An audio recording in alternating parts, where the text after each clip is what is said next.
सिप्ला दवा बनाते हैं। इससे ज़्यादा इसके बारे में आप क्या जानते हैं? क्या आप ये जानते हैं कि इसको बनाने वाले ख्वाजा अब्दुल हमीद ने ये कंपनी इसलिए बनाई थी ताकि देश की सेवा की जा सके? जी हाँ। क्या आप ये जानते हैं कि ख्वाजा अब्दुल हमीद जिन्होंने सिप्ला बनाई है, जिनकी ये कंपनी थी, उन्होंने देश की आज़ादी की लड़ाई लड़ी है? क्या आप ये जानते हैं कि वो गदर पार्टी के बहुत करीबी थे? क्या आप ये जानते हैं कि वो सुभाष चंद्र बोस के करीबी थे? और क्या आप ये जानते हैं कि भारत की आज़ादी के वक्त जब बंटवारे की बात आई तो बंटवारे को रोकने के लिए उन्होंने यहाँ तक कह दिया था कि हमारे देश को गृह युद्ध के लिए तैयार हो जाना चाहिए, लेकिन बंटवारा नहीं होने देंगे। जी हाँ, ख्वाजा अब्दुल हमीद। उन्होंने सिप्ला 1935 में बनाई थी। स्वदेशी जो उस ज़माने में तहरीक चलती थी उसका एक तरीके से पार्ट था कि भारत में भी दवाइयाँ बननी चाहिए।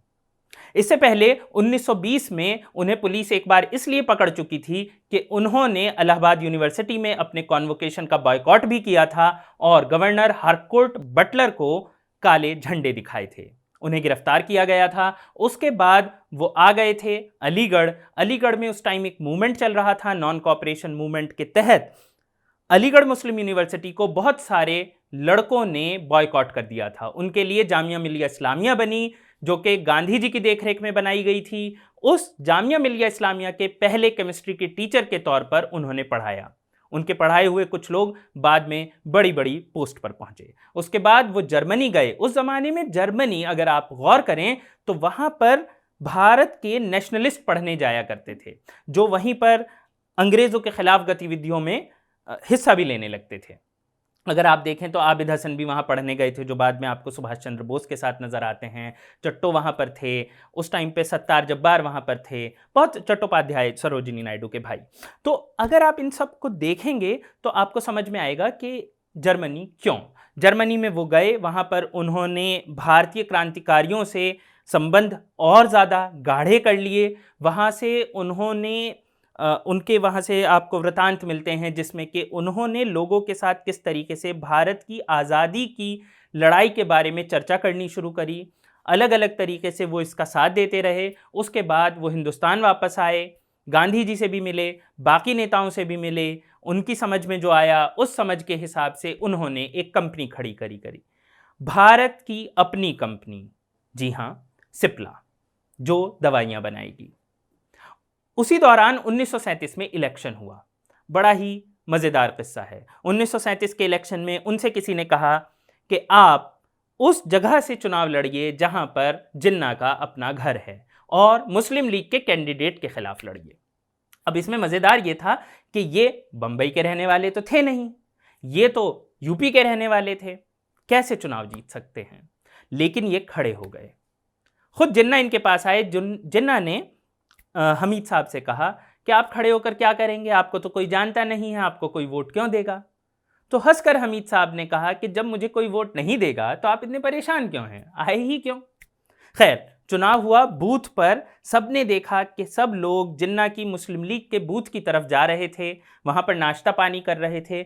और इधर जो बूथ था जिसमें कि ख्वाजा अब्दुल हमीद थे और उनके साथ डॉक्टर जाकिर हुसैन भी हुआ करते थे, वहां पर कोई आ ही नहीं रहा था।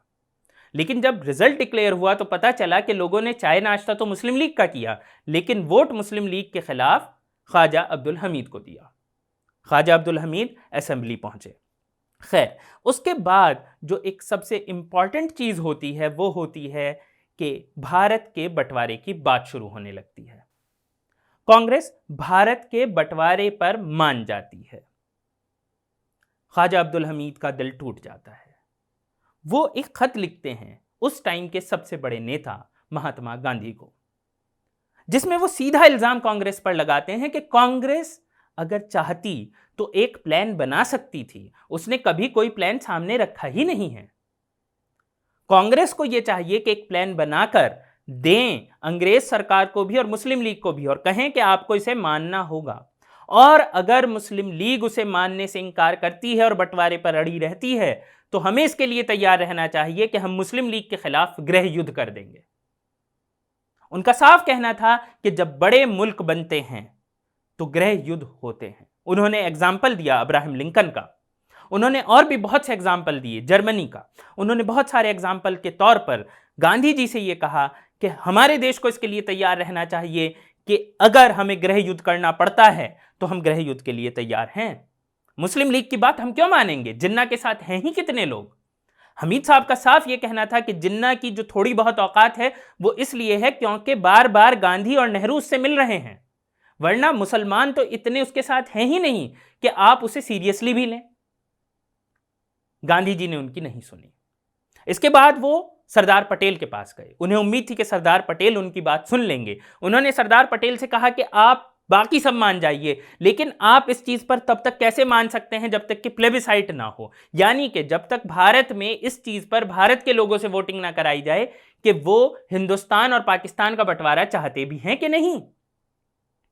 उन्होंने कहा कि जिन लोगों ने मुस्लिम लीग को वोट दिया है उन्होंने भी इस बात पर नहीं दिया, उनसे कभी यह पूछा नहीं गया कि अगर पाकिस्तान बन जाएगा तो क्या वो पाकिस्तान जाना चाहेंगे, क्या वो अपने घर बार छोड़ना चाहेंगे। उन्होंने कहा आप ये पूछिए, इस पर वोट कराइए, तब आपको पता चलेगा कि कोई पाकिस्तान नहीं चाहता है। सबसे बड़ी बात यह है, आखिर तक ख्वाजा अब्दुल हमीद भारत की अखंडता को बचाने के लिए लड़ते रहे। सरदार पटेल से कहा, अलग अलग जगह गए, गांधी जी से कहा, हर किसी से कहा। वो इंसान जिसने के अपनी पूरी जिंदगी भारत की आज़ादी के लिए लगा दी, जिसने कंपनी ही इसलिए बनाई थी ताकि देश अपना सर ऊंचा रख सके, जिसने जर्मनी में अपनी सारे कारनामे, अपने सारे कार्य, अपनी सारी पढ़ाई इसलिए की कि देश की आज़ादी का रास्ता साफ हो सके, आखिर में वो देखता है कि भारत को हिंदू और मुसलमान में बांट दिया जाता है। बाद में वो याद करते हैं कि किस तरीके से जो लोग पाकिस्तान बनवाने के लिए मुस्लिम लीग की तरफ से डिमांड कर रहे थे वही बाद में बड़ी बड़ी पोस्ट लेकर भारत में रह गए, और जो लोग मुसलमान यहां पर देश के लिए लड़ रहे थे, बंटवारे को रोक रहे थे, उन्हें किसी ने नहीं पूछा। वो तो यहां तक कहते थे कि राष्ट्रवादी मुस्लिम एक गलत वर्ड है। जो इंसान भारत में रह रहा है, वो हिंदू हो, मुसलमान हो, सिख हो, ईसाई हो, वो खुद ही राष्ट्रवादी है और उसे राष्ट्रवादी होना भी चाहिए। मुसलमान होना एक अलग बात है और राष्ट्रवादी होना एक अलग बात है। खैर, ये एक इतिहास का छोटा सा भूला हुआ पन्ना है जिसके बारे में हमें पता होना चाहिए। अगली बार जब आप सिप्ला की दवाई खरीदें, आप उस पर सिप्ला पढ़ें, तो आप ये भी सोचिएगा कि जिसने ये कंपनी बनाई उसने हमारे देश के लिए क्या कुछ नहीं किया और उसका बंटवारा रोकने के लिए क्या कुछ नहीं किया, बदले में देश ने उसे क्या दिया।